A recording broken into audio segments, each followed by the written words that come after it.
Okay, welcome back to the shop once again. Today we're going to show you how to change your fluid drain and fill on your CD4E transmission.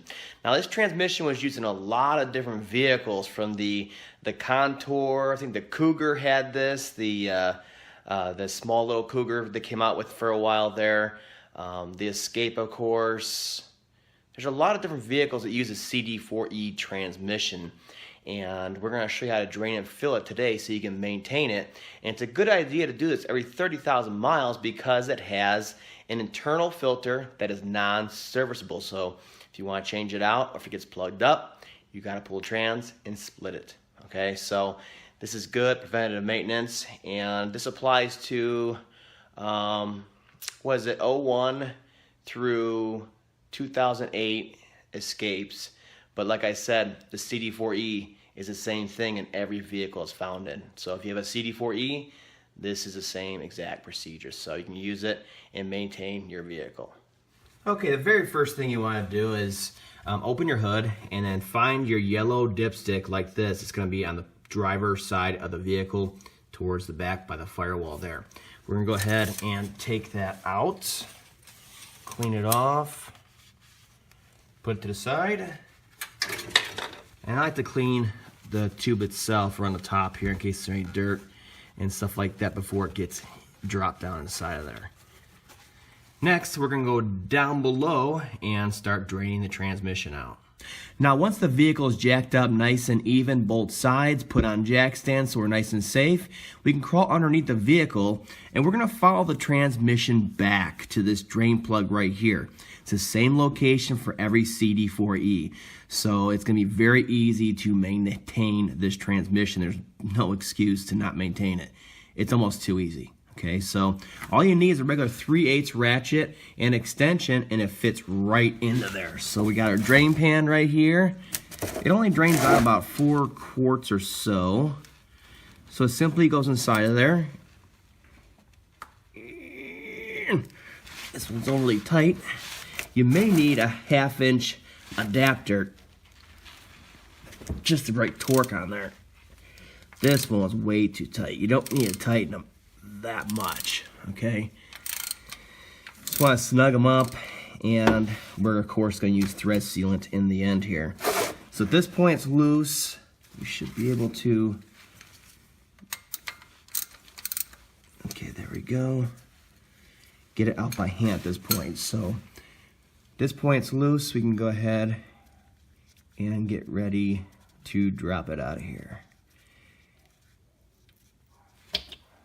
And you can see it's got a nice size hole on there, so it'll drain out of there pretty darn fast, so we can get a good drain out of there. Now the bottom of this plug right here is magnetic, so if you, while it's draining, go ahead and take a look at it. Make sure there's not a bunch of hair on there, which is what all the metal shavings look like. Looks like someone has a spiked hairdo. You don't want that on the end of the plug here. So with our dipstick out up above, we have plenty of air coming into the transmission. Of course, a huge hole down here coming out, and we can let it drain out.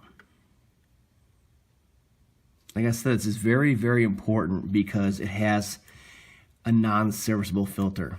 Now, I'm doing this because we did a bushing repair on here, and I needed to, flush out any contaminants. So while it's doing that, we can go ahead and clean up this this pipe plug right here with some brake clean the threads up and all that, and then we're going to apply some thread sealant to the threads on here. Now personally, you can let this thing drain out all day if you want on here, but once it starts dripping every once in a while like this, you pretty much got the bulk of it out of there. So I cleaned the threads of the old sealant, stuff like that. They look good. Okay. And then we're going to take our plug that's cleaned up and has some thread sealant on it. You can see there. We're just going to put it right back into there. And I'll link to everything down below so you guys have a reference of what I'm doing. And then you just take your 3/8 And because you do have leverage here, I stick to the center here, okay? And I pivot from there. That way you cannot over torque it unless you're like huge. Huge bodybuilder or something.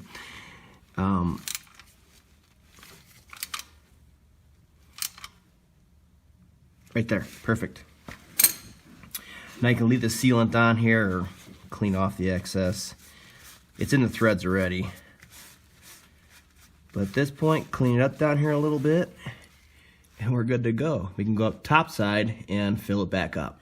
Now onto filling it back up, you want to use something like this. It's a long transmission funnel, and the tip of it is made just for the dipstick tube there, so it falls right in and holds it for us. Now what you want to use, no matter what model and year CD4E you have, is Mercon V. Okay, all the old Mercon transmissions superseded to Mercon V or Mercon 5. So you want to use that. And I start off with about 3.5 to 4 quarts, and then we'll check it. You don't want to overfill it because that's a bigger pain going back in. But 3.5 is definitely safe to start it and start checking the level on there. You just want to go slow enough. Allow it to digest it. It's pretty much what it's doing. Now, if you're filling it with the funnel like this, and it's going to be full in there a little bit inside the funnel, and it starts just like bloop, bloop, starts gurgling out of there, you know you have a transmission vent issue. If you have a transmission vent issue, you're going to have fluid puking out of the dipstick tube when you're driving once it gets hot. And of course you might have seal issues where seals are constantly failing on you on the transmission. That's another thing to look out for. It's all part of the maintenance of the transmission. You can hear this one's going right down, right into there. No gurgles at all. There's a lot of information you can get just by doing a basic fix like this if you pay attention.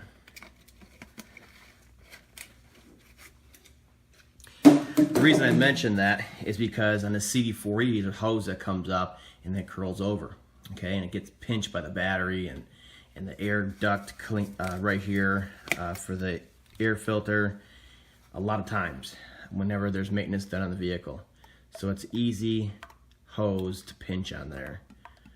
Unlike other vehicles, other Fords that have a standpipe coming off the transmission top.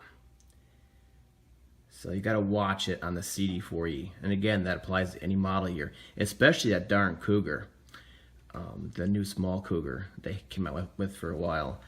That one was so compact in there, the 2.5 V6, always pinching that line.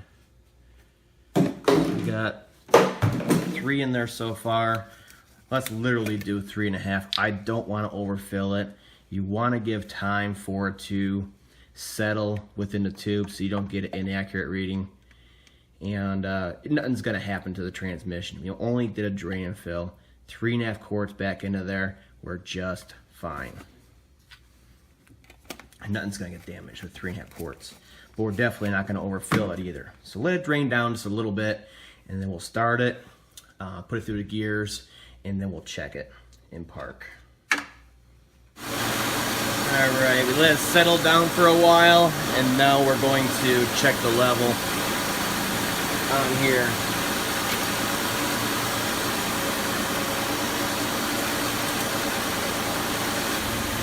We'll get an initial check here, see where we're at.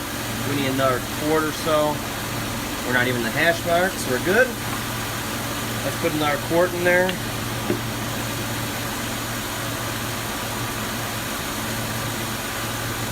Remember, that was only 3 quarts that were in there, so like I said, 3.5, we're safe.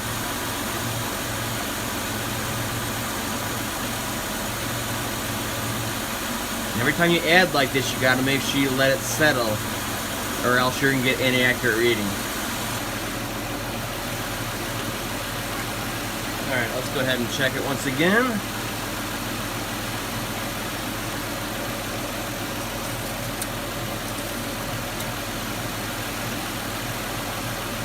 those hash marks a little bit.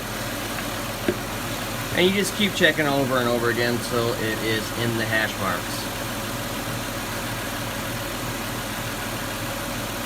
Now when checking your trans fluid level, you want it to be somewhere right around here, 3/4 of the way up into the hatch marks on there while it's cold, okay? And that'll allow the fluid to expand up to the top here once you're driving and it's at full operating temperature.